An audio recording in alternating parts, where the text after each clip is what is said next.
নমস্কাৰ আপোনালোক সকলোকে পুনৰবাৰ টিকে মাইণ্ডৰ অন্য এটাৰ ৰাতিপুৱাৰ ধামাকাদাৰ খবৰ লৈ স্বাগতম জনাইছো। অন্য দিনৰ দৰে আজিও আপোনালোকৰ বাবে দিনটোৰ কেবাটাও গুৰুত্বপূৰ্ণ খবৰ লৈ আহিছো। ভিডিঅ'টো প্ৰথমৰ পৰা শেষলৈকে চাই থাকিব।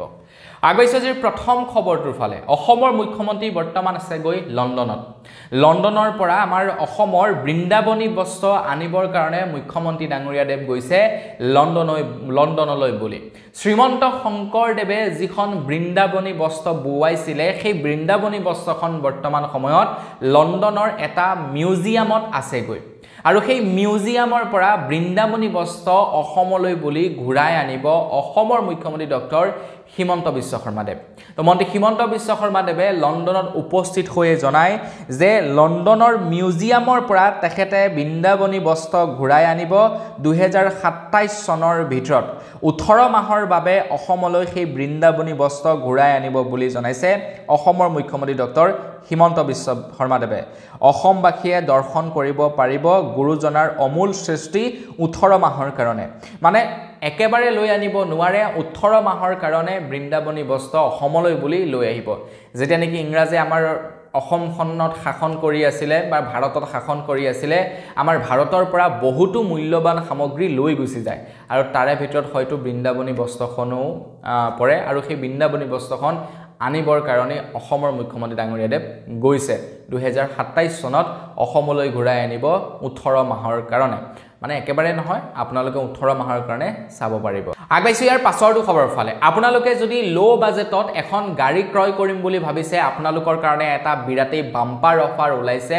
মাৰুতি সুজুকি তৰফৰ পৰা। মাৰুতি সুজুকিয়ে আপোনালোকক আগবঢ়াইছে এক্সপ্ৰেছ, যিখন আপোনালোকে 3 লাখ টকাৰ পৰা ষ্টাৰ্টিং প্ৰাইচ পাই যাব। আৰু খুব এখন সুন্দৰ গাড়ী, এটা সৰু ফেমিলিৰ কাৰণে। আপোনালোক যদি সচৰাচৰ যাতায়াত কৰিব বিচাৰে তেন্তে আপোনালোকৰ কাৰণে এইখন এখন 4 সিটাৰৰ মোৰ মতে খুব সুন্দৰ গাড়ী। লো বাজেটত পাব আপোনালোকে, লুকছ খুব সুন্দৰ আৰু লগতে তেলৰো মাইলেজ খুব ভালেই দিয়ে। মোটামুটি 20ৰ ওচৰাচৰি আপোনালোকক মাইলেজ দি দিব এক্সপ্ৰেছ গাড়ীখনে। কেইবাটাও কালাৰ ভেৰিয়েণ্টত আপোনালোকে লাভ কৰিব এক্সপ্ৰেছ। তো এই এক্সপ্ৰেছখনৰ দাম অৱশ্যে ইমান কম নাছিলে, যিহেতু ভাৰত চৰকাৰে এতিয়া লো বাজেটৰ গাড়ীসমূহত GST কৰ্তন কৰি দিছে। তো তাৰ পাছতেই এই এক্সপ্ৰেছ গাড়ীখনতো যথেষ্ট পৰিমাণৰ দাম কমি গৈছে।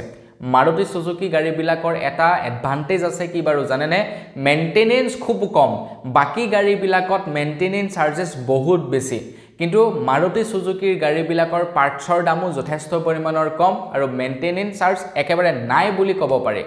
লো আপোনালোকে মানে কষ্টত লাভ কৰিব এই গাড়ীখন। আপোনালোকে লো ইন্টাৰেষ্ট ৰেটত লাভ কৰিব, লো EMIত লাভ কৰিব। আপোনালোকে যদি 1 লাখ মান যদি আপোনালোকে ডাউন পেমেণ্ট দি দিয়ে, আপোনালোকে 5 বছৰৰ কাৰণে যদি বা EMIটো কৰে, তেনেহ'লে 5000 মান টকাৰ ভিতৰত হয়তো আপোনালোকৰ EMI ষ্টাৰ্টিং হৈ যাব। গতিকে আপোনালোকক যদি এখন বাজেট ৰেঞ্জত গাড়ী লাগে, এক্সপ্ৰেছ গাড়ীখন ক্ৰয় কৰিব পাৰে। আগবাইছো ইয়াৰ পাছৰটো খবৰ ফালে। বিহাৰত নিৰ্বাচন হৈ গ'ল। NDA মিত্ৰজোঁটে খুব ভাল ফলাফল দেখুৱালে এইবাৰ বিহাৰৰ নিৰ্বাচনত। আকৌ এবাৰ নীতিশ কুমাৰেই হ'ব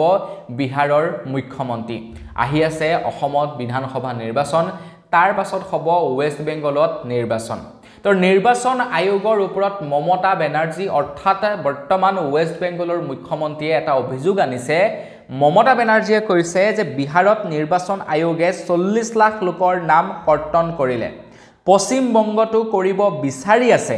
কিন্তু যদিহে নিৰ্বাচন আয়োগে পশ্চিম বংগতো বিহাৰৰ নিচিনা কাম কৰে, তেতিয়াহ'লে নিৰ্বাচন আয়োগ ঘেৰাও কৰা হ'ব, পশ্চিম বংগ ঘেৰাও কৰা হ'ব। পশ্চিম বংগৰ পৰা প্ৰত্যেকজন মানুহ ৰাজপথত ওলাই আহি আন্দোলন কৰিব বুলি জনাইছে মমতা বেনাৰ্জীয়ে। মানে ৰাজ্যৰ মুখ্যমন্ত্ৰীয়ে এতিয়া আন্দোলন কৰাৰ হুংকাৰ দিছে ইলেকশ্যন কমিশ্যন ডিপাৰ্টমেণ্টক। কাৰণ বিহাৰত প্ৰায় 40 লাখ লোকৰ নাম কৰ্তন কৰিলে ভোটাৰ তালিকাৰ পৰা। এতিয়া পশ্চিম বংগতো সেই কামেই কৰিবলৈ চেষ্টা কৰি আছে বুলি জনাইছে মমতা বেনাৰ্জীয়ে। আগবাইছো ইয়াৰ পাছৰটো খবৰ ফালে। ইয়াৰ পাছৰ খবৰটো ওলাই পৰিছে তেজপুৰৰ পৰা। তেজপুৰত ভৰি পৰিছে 24 জন জম্মু কাশ্মীৰৰ সন্দেহযুক্ত লোক। তেওঁলোকক যেতিয়া নেকি আৰক্ষীয়ে সোধপোছ কৰিলে, তেতিয়া গম পোৱা গৈছে তেওঁলোকক কাম কৰিবৰ বাবে ইয়ালৈ লৈ অহা হৈছিলে। তেওঁলোক জম্মু কাশ্মীৰৰ মানুহ। ঠিকাদাৰে তেওঁলোকক তেজপুৰলৈ বুলি কাম কৰিবৰ কাৰণে লৈ আহিছিলে আমাৰ অসমৰ মানুহ যায় বেলেগত কাম কৰিবৰ কাৰণে এটা জম্মু কাশ্মীৰৰ মানুহ অসমত কাম কৰিবলৈ আহিছে দিল্লীত যিনিকি এটা ঘটনা হৈ গল সেই ঘটনা হৈ যোৱাৰ পাছতেই মুখ্যমন্ত্ৰী ডাঙৰীয়াই কৈছিলে যে আমাৰ অসমতো তেনেকুৱা এটা ঘটনা সংঘটিত হ'ব পাৰে আৰু আমাৰ অসমত যদি তেনেকুৱা ঘটনা সংঘটিত হয় বৰ বেয়াকৈ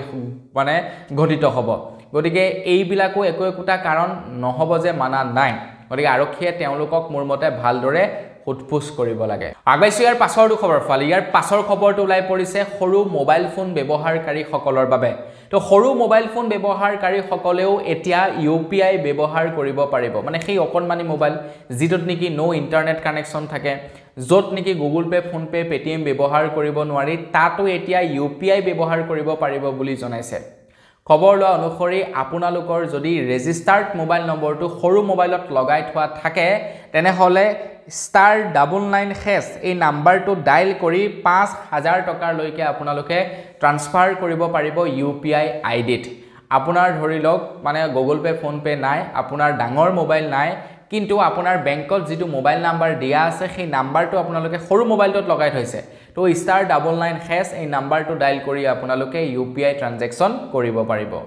আগাইছো ইয়াৰ পাছৰ খবৰ ফালে ইয়াৰ পাছৰ খবৰটো ওলাই পৰিছে বিহাৰৰ পৰা তো বিহাৰত এনডিএৰ মিত্ৰজোঁটে বৃহৎ জয় লাভ কৰিলে তো এনডিএ মিত্ৰজোঁটৰ এটা প্ৰতিশ্ৰুতি আছিলে বিহাৰত যদি পুনৰবাৰ নীতিশ কুমাৰে চৰকাৰ গঠন কৰে প্ৰত্যেক গৰাকী বিহাৰৰ মহিলাকে প্ৰত্যেক মাহে 10000 টকাকৈ বিতৰণ কৰিব বিহাৰত সৰ্বমুঠ প্ৰায় 1.4 কৰোৰ মহিলা আছে আৰু তেওঁলোকক 14000 কোটি টকাকে মানে ডিস্ট্ৰিবিউট কৰিব মানে তেওঁলোকক চৰকাৰৰ ফালৰ পৰা আগবঢ়াব বুলি জনাইছে আৰু জিটুক নেকি গ্ৰীন সিগনেল দি দিছে ইলেকশন কমিশন ডিপাৰ্টমেন্টৰ ফালৰ পৰা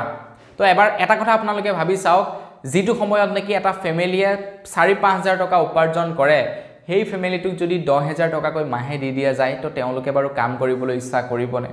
আজিকালি সৰকাৰি ৰেশন কাৰ্ডৰ চাউল কেইটা পোৱাৰ পাছৰে পৰা প্ৰায় বিলাক মানুহে খেতি কৰা বাদ দি দিলে মই এইটো কব বিচৰা নাই যে ৰেশন কাৰ্ডৰ চাউল দিব নালাগে বুলি কিন্তু দিয়াৰ পাছৰে পৰা খেতি কৰিবলৈ বাদ দিলে গতিকে 10000 টকাকে যদি দি দিয়া হয় কি হ'ব তেতিয়া ভাবকচোন আপোনালোকে আগবাইছো ইয়াৰ পাছৰ খবৰ ফালে ইয়াৰ পাছৰ খবৰটো ওলাই পৰিছে মহাৰাষ্ট্ৰৰ পুনেৰ পৰা মহাৰাষ্ট্ৰৰ পুনেত নিৰ্মাণ কৰা হ'ব বৃহৎ এয়াৰপোৰ্ট যেটোৰ নাম হ'ব পুৰন্দৰ এয়াৰপোৰ্ট যেটো নেকি অলৰেডি আছে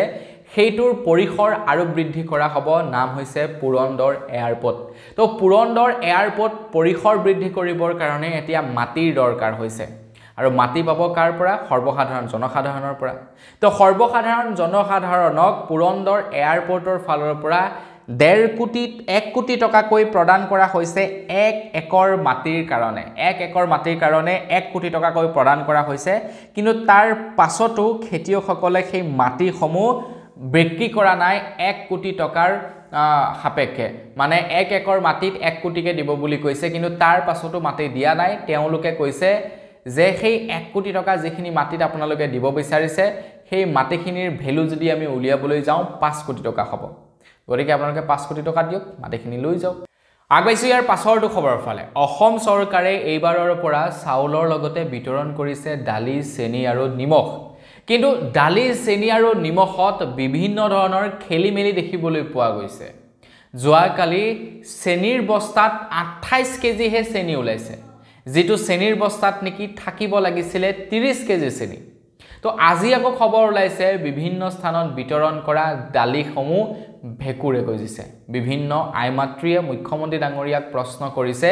যে এইখিনি দালি মুখ্যমন্ত্ৰী ডাঙৰীয়া দেৱে নিজৰ লৰা ছোৱালীক বা নিজৰ ঘৰত খাব পাৰিবনে এতিয়া এনেকুৱা ধৰণৰ প্ৰশ্নবিলাক কৰিলে আকৌ মুখ্যমন্ত্ৰী ডাঙৰীয়াই কৈ দিব যে এইজন এন্টি হিন্দু মানুহ গতিকে এইজন কংগ্ৰেছৰ মানুহ তেনেকুৱা কথা নহয় প্ৰকৃতাৰ্থত সেই বস্তুবিলাক ওলাইছে আৰু বিভিন্ন খেলিমেলি দেখিবলৈ পোৱা গৈছে প্ৰথম দিনৰ পৰাই বিভিন্ন মানুহে কমপ্লেইন কৰিছে যে গজালি ওলোৱা ভেকুৰে ধৰা বস্তু বিতৰণ কৰিছে তো মুখ্যমন্ত্ৰী ডাঙৰীয়া দেৱে যাক নেকি ইয়াৰ দায়িত্ব অৰ্পণ কৰিছে তেওঁলোকৰ ওপৰত মোৰ মতে অকনমান ইনভেষ্টিগেচন চলাব লাগে আগবাইছো ইয়াৰ পাছৰটো খবৰ ফালে ইয়াৰ পাছৰ খবৰটো ওলাই পৰিছে অৰুণাচল প্ৰদেশৰ পৰা এতিয়া অৰুণাচল প্ৰদেশত গড় লৈ উঠিছে বিভিন্ন ধৰণৰ অবৈধ মছজিদ যিবিলাকৰ ওপৰত এতিয়া ব্যৱস্থা গ্ৰহণ কৰিছে অৰুণাচলবাসীয়ে খবৰ লোৱা অনুসৰি অৰুণাচলত অবৈধ মছজিদ নিৰ্মাণ কৰাক লৈ তীব্ৰ উত্তেজনা চলিছে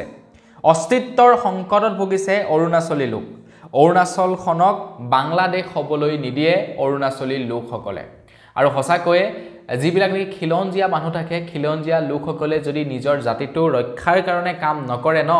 তেনেহলে কোনো চৰকাৰে মোৰ মতে তাৰ ওপৰত ভাল ষ্টেপ বিগ ষ্টেপ নলয় কাৰণ তেওঁলোকে চৰকাৰ গঠন কৰিব লাগিব ন দুনাই আকৌ এবাৰ গতিকে তাৰ যিবিলাক নেকি খিলঞ্জীয়া জনসাধাৰণ তেওঁলোকে ইয়াৰ ওপৰত বিগ ষ্টেপ ল'ব লাগিব কাৰণ আপোনালোকে যদি চাবলৈ যায় এতিয়া আপোনালোকে মই যদি ত্ৰিপুৰাৰ কথাই ক'বলৈ যাওঁ ত্ৰিপুৰাত আপোনালোকে ত্ৰিপুৰা ভাষী তেনে কম দেখা পাব কিন্তু ত্ৰিপুৰাত বৰ্তমান সময়ত আপোনালোকে দেখিবলৈ পাব বেংগলী মানুহ ঠিক তেনেকৈ বিভিন্ন স্থানত আছে আমাৰ অসমৰে বিভিন্ন জায়গা আছে য'ত নেকি এতিয়া আমাৰ মানে অসমীয়া মানুহবিলাক মাইনৰিটি হৈ গৈছে গতিকে এই বস্তুবিলাক আমি যদি নিজেই ঠিক নকৰো ন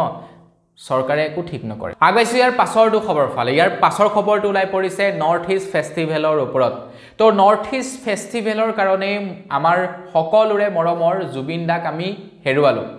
নৰ্থ ইষ্ট ফেষ্টিভেল আয়োজন কৰে সামকানু মহন্তই এটা খবৰ ওলাই পৰিছে দা ক্ৰছ কাৰেন্ট নামৰ এটা পৰ্টেলে নৰ্থ ইষ্ট ফেষ্টিভেলৰ ওপৰত আৰটিআই কৰিছিলে অৰ্থাৎ নৰ্থ ইষ্ট ফেষ্টিভেলৰ কিছু তথ্য জানিব বিচাৰিছিলে কিন্তু নৰ্থ ইষ্ট ফেষ্টিভেলৰ তথ্য নিদিয়ে এতিয়া আমাৰ অসমৰ বৈদেশিক পৰিক্ৰমা মন্ত্ৰালয় অৰ্থাৎ পবিত্ৰ মাৰ্ঘেৰিটাৰ মন্ত্ৰালয়ে আৰটিআই তথ্য নিদিয়ে হেনো নৰ্থ ইষ্ট ফেষ্টিভেলৰ কিয়বা নিদিয়ে সেই সম্পৰ্কে নাজানো গোটেই তথ্যখিনি যদি জানিব বিচাৰে স্ক্ৰিনত আপোনালোকক দি দিছো আপোনালোকে পঢ়িব পাৰে আগাইছো ইয়াৰ পাছৰটো খবৰ ফালে আমাৰ অসমৰ 7খন ডিস্ট্ৰিক্টত এতিয়া নিষিদ্ধ ঘোষণা কৰিলে গাহৰি মাংস হেইকেইখন হৈ গৈছে ধেমাজি কামৰূপ লখিমপুৰ শিৱসাগৰ দৰং যোৰহাট আৰু ডিব্ৰুগড় এই 7খন ডিস্ট্ৰিক্টত গাহৰি মাংস নিষিদ্ধ ঘোষণা কৰিছে ইয়াৰ একমাত্ৰ কাৰণ হৈ গ'ল সোয়াইন ফিভাৰ আফ্ৰিকান সোয়াইন ফিভাৰৰ কাৰণে এই 7খন ডিস্ট্ৰিক্টত গাহৰি মাংস নিষিদ্ধ ঘোষণা কৰি দিছে এতিয়া মানে মোৰ হোম ডিস্ট্ৰিক্টতো গাহৰি মাংস নিষিদ্ধ আৰু মই য'ত থাকো তাৰো গাহৰি মাংস নিষিদ্ধ গাহৰি মাংস নোখোৱা প্ৰায় 2 মাহ মান হ'ল মানে সেই বেমাৰটো ওলোৱাৰ পৰা গাহৰি মাংস খাবলৈকে নোপোৱা হলো আগবাইছো ইয়াৰ পাছৰটো খবৰ ফালে আমাৰ অসমৰ মুখ্যমন্ত্ৰী ডক্টৰ হিমন্ত বিশ্ব শৰ্মাদেৱে জনাইছে আমাৰ অসমৰ এখন ষ্টেডিয়ামৰ এতিয়া পৰিসৰ বৃদ্ধি কৰিব বুলি জনাইছে 25000 মানুহ বহিব পৰাকৈ আৰু ফিফা খেল খেলিব পৰাকৈ মানে উন্নত কৰা হ'ব বুলি জনাইছে